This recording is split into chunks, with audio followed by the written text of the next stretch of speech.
दुनिया के सबसे पहले योद्धा कौन थे? उनकी शुरुआत कैसे हुई?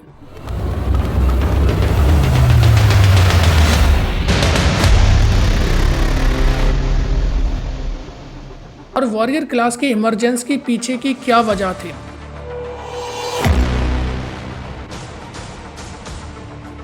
किस तरीके से वॉरियर क्लास एक रूलिंग क्लास में तब्दील होती गई,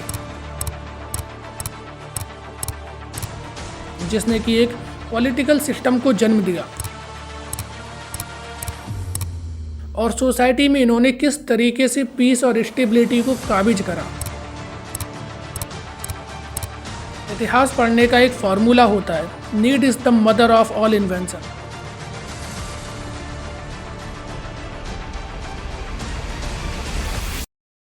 जब हम नारद स्मृति के पन्ने खगालते हैं तो वहाँ पर हमें देखने को मिलता है कि गवर्नमेंट क्यों बनाई जाती है। तो वहाँ पर लिखा है कि गवर्नमेंट इस तरीके से वर्क करती है कि आपको एक्सटर्नल और इंटरनल सिक्योरिटी प्रोवाइड कराएं, सोसाइटी में पीस स्टेबिलिटी को मेंटेन करें, और इसके बदले हम सरकार को टैक्स देते हैं। आसान भाषा में समझो तो एक छोटा सा मोहल्ला है, वहाँ पर जितने दुकान वाले हैं तो कुछ पावरफुल आदमी को वो लोग हफ्ता देते हैं ताकि वो लोग उन दुकान वालों की सिक्योरिटी की और पीस की गारंटी ले सकें कि आगे चलकर अगर कोई भी लड़ाई झगड़ा होता है या कोई भी उनका मैटर होता है तो ये लोग उसे सॉल्व कर दें। ठीक यही काम एक सरकार का भी होता है, लेकिन गवर्नमेंट बनने से पहले इसकी शुरुआत हुई थी एक वॉरियर क्लास से। तो वो वॉरियर क्लास कैसे बनी थी, इसकी कहानी शुरुआत होती है पैलियोलिथिक एज में, जब इंसान केवल जंगलों में रहता था और वो जिंदा रहने के लिए हंटिंग और गैदरिंग का काम करता था। उसी टाइम पर धीरे धीरे अपने आप को बचाने की एबिलिटी इनमें डेवलप होने लगती है, क्योंकि इन लोगों को जानवरों का शिकार करना होता था तो ये लोग बड़े बड़े पत्थरों के हथियार बनाने लगे थे। लेकिन ये कोई वॉरियर क्लास नहीं थी, ये केवल अपने सर्वाइवल के लिए ये सारे काम कर रहे थे। अभी तक ये जानवरों को मार के उन्हें खाते थे, तो ये थोड़े बहुत तो इन्हें वॉरियर बोल सकते हो, लेकिन ये कोई क्लास नहीं थे, ये केवल अपने सर्वाइवल के लिए ऐसा कर रहे थे। लेकिन जब टाइम और बीतता है तो ये जो हथियार बना रहे थे, ये हथियार न केवल जानवरों को मारने में काम आ रहे थे, बल्कि दूसरे कबीले से अपने कबीले को बचाने के लिए और अपनी ज़िंदगी को बचाने के लिए, और जो रिसोर्स थे जो कि लैंड, वाटर और एनिमल थे, उनके ऊपर कब्जा करने के भी काम आते हैं। समझाता हूँ, एक मानो 100 किलोमीटर का एरिया है, उस एरिया में कुछ जानवर हैं और कुछ पेड़ हैं और एक नदी बहती है। अब यहाँ पर 3 कबीले हैं, तो 3 कबीले में आपस में लड़ाई छिड़ जाती है कि यहाँ पे कौन राज्य करेगा, इस एरिया के रिसोर्स का कौन यूटिलाइज करेगा। अब इसके पीछे की ये भी वजह थी क्योंकि जो रिसोर्स थे वो लिमिटेड थे, अब जानवर लिमिटेड है, और जो रिवर है उसके ऊपर कंट्रोल करना ज़रूरी है, क्योंकि रिवर के आसपास की जो ज़मीन होगी वो ज़मीन ज़्यादा फर्टाइल होगी, जिसकी वजह से वहाँ पर पेड़ ज़्यादा होंगे, और पानी तो सबके लिए ज़रूरी होता ही है, न केवल इंसानों के लिए बल्कि इनके लिए पानी के आसपास कब्जा करना इसलिए भी ज़रूरी था क्योंकि जानवर भी पानी पीने आते थे, तो पानी के किनारे उनका शिकार करना बहुत आसान होता था। तो इसकी वजह से ये 3 कबीले आपस में कॉम्पीट करने लगते हैं, न केवल लैंड और वाटर रिसोर्स के ऊपर, बल्कि जहाँ पर स्टोन मिलते थे ऐसी साइट के लिए भी ये लोग कॉम्पीट करने लगते हैं, क्योंकि जहाँ पर नेचुरली स्टोन मिल रहे थे वहाँ पर नेचुरली गुफा होंगी जहाँ पे ये लोग रह सकते हैं, और उसी के साथ हथियार बनाने के लिए इन्हें नेचुरली स्टोन मिल जाता था, रॉ मटेरियल जो था वो नेचुरली मिल रहा था। तो ऐसी जो ज़मीन थी, ऐसी जो जगह होती थी, उन्हें ये लोग प्रेफर करते थे। अब दूसरे कबीले से लड़ना, अपने लोगों को प्रिजर्व करना, बचाना, ये इनका काम हो चुका था। लेकिन अभी भी ये लोग वॉरियर क्लास नहीं थे, हालांकि इन्हें वॉरियर बोल सकते हो, लेकिन ये कोई अलग से क्लास नहीं बनी थी। यहाँ तक कि न्यूलिथिक और मेसोलिथिक पीरियड में जब एग्रीकल्चर भी होने लगता है, वहाँ पर इनके पास हथियार भी थे और ये दूसरे कबीले वालों से लड़ते भी थे। यहाँ तक कि दूसरे कबीले वालों को, जो कमज़ोर कबीला था, उसे ये लोग अपना स्लेव भी बना लेते थे। लेकिन अभी भी ये वॉरियर क्लास नहीं थे। कोई यहाँ पे फार्मर होता था तो कोई चरवाहा होता था, और ये लोग हथियार रखते थे अपनी सेफ्टी के लिए। तो इस वजह से इन्हें हम वॉरियर क्लास कंसीडर नहीं करेंगे। लेकिन 5 से 6 हज़ार साल पहले कुछ ऐसा होता है जो वॉरियर क्लास के इमरजेंस के पीछे का रीज़न बन जाता है। ऐसे कुछ कल्चर और सिविलाइजेशन की स्टार्टिंग होती है। अगर हम यूरेशिया की बात करें तो ओराल माउंटेन के आसपास जो भी स्टेपी रीजन है, वहाँ पर कुछ ऐसे कल्चर हमें देखने को मिलते हैं जो कि हिंट देते हैं कि ये दुनिया के पहले वॉरियर कल्चर हो सकते हैं। जैसे कि यमनाया कल्चर। यमनाया कल्चर के लोगों की हाइट 5 फुट 9 इंच की होती थी, और ये ऐसा पहला कल्चर था जो हॉर्स को डोमेस्टिकेट कर रहा था। इनके पास जो बुलॉक कार्ट थी वो बहुत बड़ी होती थी, जिनमें कि 4 व्हील होते थे। लेकिन ये कोई वॉरियर चैरियट नहीं था, क्योंकि इन कार्ट को बुल के जरिए रन किया जाता था।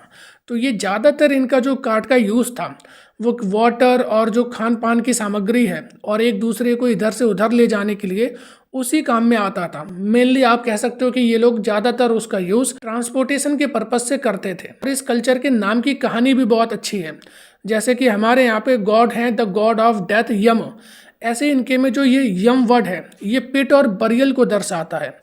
जो बरियल में ये लोग अपने लोगों को दफनाते थे, उसी की वजह से इन्हें नाम मिलता है यम, और वही पूरा बनता है यमनाया कल्चर। आगे चल के इसी रीजन के आसपास ये आप मैप में देख भी सकते हो, यहाँ पर सिंतास्ता कल्चर का जन्म होता है और इन्हें माना जाता है कि ये आर्यन के पूर्वज थे। ये ऐसा कल्चर था जिसने सबसे पहली बार एक वॉरियर चैरियट का निर्माण करा था, जिसमें केवल एक आदमी खड़ा हो सकता था और उसमें स्पोक्ड व्हील थे, जिसमें कि 8 से लेकर के 12 स्पोक तक होते थे। यहाँ पर जो ये आप रथ देख रहे हो जो कि एक वॉरफेयर चैरियट है, इसमें केवल ये लोग अपने हथियार रखते थे, जैसे कि भाले, तीर, कमान, धनुष, तलवार, ऐसी चीज़ें होती थी, और एक इनमें वॉरियर होता था। इस तरीके से ये दुनिया का पहला वॉरफेयर चैरियट बनता है। और जो सिंतास्ता कल्चर था, इसके लोग अपनी सिटी को फोर्टिफाइड बनाते थे, जो कि डिफेंस के पर्पज से होती है। तो ऐसा माना जाता है कि अब यहाँ से धीरे धीरे इमरजेंस वॉरियर क्लास का होने लगा था। लेकिन ये वॉरियर क्लास नहीं थे, वॉरियर जरूर थे, क्योंकि ये लोग पहले ऐसे यूरोपियन लोग थे जो कि कैटल हर्डिंग की तरफ जा रहे थे, जिन्होंने सबसे पहले चरवाहे का काम करा था। इसीलिए ये लोग वॉरियर जरूर थे, लेकिन वॉरियर क्लास नहीं थे। हालांकि जो इनके बाद में वंशज होते हैं, जो कि ईरान और इंडिया की तरफ आते हैं, जिन्हें आज हम आर्यन बोलते हैं, वो रेस जरूर एक वॉरियर रेस बन जाती है। लेकिन दुनिया की सबसे पहली वॉरियर क्लास थी द सुमेरियंस, जो कि मेसोपोटामियन सिविलाइजेशन के थे।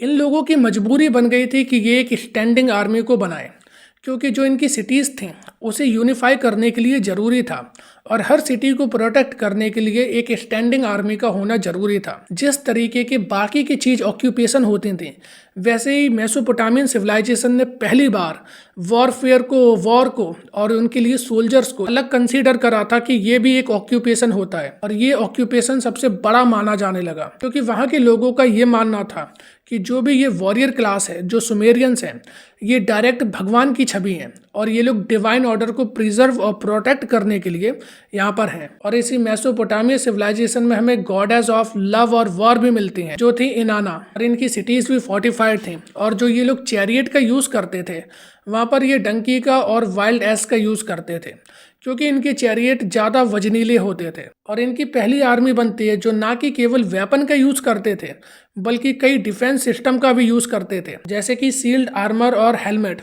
दुनिया का सबसे पुराना हेलमेट हमें इसी सिविलाइजेशन में देखने को मिलता है। लेकिन जैसा हमने स्टार्टिंग में बात करी थी, need is the mother of all invention, तो यहाँ पर सुमेरियंस के बनने के पीछे की कहानी क्या थी। अब ये जो मेसोपोटामिया सिविलाइजेशन थी, ये 2 रिवर के बीच में है, एफ्रेट्स और टिग्रिस। इसके बीच का पार्ट है मेसोपोटामिया सिविलाइजेशन। अब क्योंकि ये 2 नदियों के बीच में है, तो यहाँ का लैंड बहुत ज़्यादा फर्टाइल होता है, और जो 2 रिवर हैं उसके जरिए इन्हें ट्रेड करना बहुत आसान होता है। इन्हीं रिवर के जरिए ये इंडस वैली सिविलाइजेशन से भी ट्रेड करते थे। इसी वजह से कई छोटे छोटे जो कबीले थे वो इनके ऊपर लगातार अटैक करते थे। तो ये अब इनकी जिम्मेदारी बन गई थी कि किस तरीके से हम अपनी सिविलाइजेशन को प्रिजर्व कर सकते हैं। इस वजह से इन्होंने सबसे पहले स्टैंडिंग आर्मी का कंसेप्ट लाए थे। यहाँ पे हमें एक वॉर की भी मिलती है, स्टील ऑफ द वल्चर। वहाँ पर कई वॉर डिपिक्ट हैं, जो कि इनकी सिटीज़ थी ओरोक, लगास, केस। इनकी आपस में भी वॉर होती थी, उसे मेंटेन करने के लिए और बाहर के इन्वेजन को रोकने के लिए इन्हें ज़रूरत थी वॉरियर क्लास की। इसी वजह से दुनिया की पहली वॉरियर क्लास बनती है सुमेरियंस। और इसी के थोड़े बाद में इजिप्शियन में भी हमें देखने को फेरोज मिलते हैं। फेरोज यहाँ की वॉरियर क्लास थी। इन्हें भी एक डिवाइन एंटिटी के रूप में माना जाता था कि ये भी डिवाइन ऑर्डर को प्रिजर्व करने के लिए हैं। जैसे कि एक भगवान की पूजा करी जाती है, तो इन्हें भगवान के द्वारपाल के रूप में माना जाता था। अब इनकी भी यही दिक्कत थी कि जो नुबियन, लिबियन, हाइकूस, हितीस, ये जो छोटे छोटे ट्राइब थे, ये इनके ऊपर अटैक कर रहे थे। अब इन्हें अपनी सिक्योरिटी को मेंटेन करने के लिए एक वॉरियर क्लास की ज़रूरत थी। ना केवल अपनी सिक्योरिटी को मेंटेन करने के लिए, बल्कि इनकी जो ग्रीड थी लैंड को लेकर के, गोल्ड को लेकर के, रिसोर्सेज के ऊपर, उसके लिए भी इन्हें ज़रूरत थी कि अब ये अपने साम्राज्य को बढ़ाएं। इसलिए इन्होंने अपनी एक वॉरियर क्लास को इमर्ज करा। तो ये दो वॉरियर क्लास हमें सबसे पहले देखने को मिले। हालांकि इनमें से पहले सुमेरियन थी। इसी के कंटेम्परेरी एक और सिविलाइजेशन थी जो कि थी इंडस वैली सिविलाइजेशन, जो कि हमारे इंडियन सबकंटिनेंट में थी। लेकिन वहाँ पर हमें कोई वॉरियर क्लास के एविडेंस नहीं मिलते हैं। हालांकि हथियार देखने को जरूर मिलते हैं, हमें हथियार मिल जाते हैं, एडमिनिस्ट्रेटिव बिल्डिंग्स मिल जाती हैं, फोर्टिफाइड सिटीज़ मिल जाते हैं, लेकिन कोई ऐसा एविडेंस नहीं मिलता कि यहाँ पर एक अलग से वॉरियर क्लास होगी। उसके पीछे का रीज़न यह है कि हमारे आसपास कोई छोटा ऐसा कल्चर नहीं था जो हमारे ऊपर अटैक करे। तो हमारे पास एक एडमिनिस्ट्रेटिव सिस्टम तो ज़रूर होगा, क्योंकि जब बड़ी सिटीज़ थी, एक अच्छी सिविलाइजेशन थी, तो एडमिनिस्ट्रेटिव सिस्टम होना तो लाजमी है। लेकिन वॉरियर क्लास नहीं थी। और जो हथियार हमें मिलते हैं, तो जैसे हम पहले अपनी इंडिविजुअल सिक्योरिटी के लिए रखते थे, तो हथियारों का बाद में भी वही यूज़ था। लेकिन इंडस वैली के डिक्लाइन के बाद जब आर्यन आना शुरू होते हैं, जो कि सिंतास्ता कल्चर के थे, वो धीरे धीरे आकर यहाँ पर जब बसते हैं, तो वहाँ से हमें कई क्लास इमर्ज होती दिख जाते हैं। जैसे कि क्षत्रिय क्लास, तो वो एक वॉरियर क्लास थी। अब ये वॉरियर क्लास धीरे धीरे अपने राज्य और साम्राज्य बनाने लगे थे।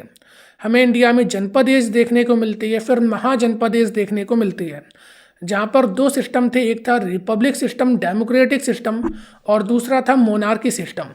लेकिन धीरे धीरे करके मोनार्की सिस्टम ज़्यादा बड़ा और ताकतवर होने लगता है। तो ये हमें एवोल्यूशन को शो करता है कि किस तरीके से एक वॉरियर क्लास एक रूलिंग क्लास में तब्दील हो रही थी, और जो उनके ऑर्डर थे वो सीधे डिवाइन ऑर्डर से कनेक्ट करे जाते थे, जिसकी वजह से जनता उन्हें मानती थी। जो आवाम थी, उनकी ये रिलीजियस ड्यूटी बन जाती थी राजा के ऑर्डर को मानना। इस तरीके से ये पीस और स्टेबिलिटी को मेंटेन करने में कायम रहे। वही वैल्यूज, वही एथिक्स आज भी हमने अपने कैरी फॉरवर्ड करे। ये कहानी थी एक वॉरियर क्लास से रूलिंग क्लास तक की, और सोसाइटी में कैसे स्टेबिलिटी आई।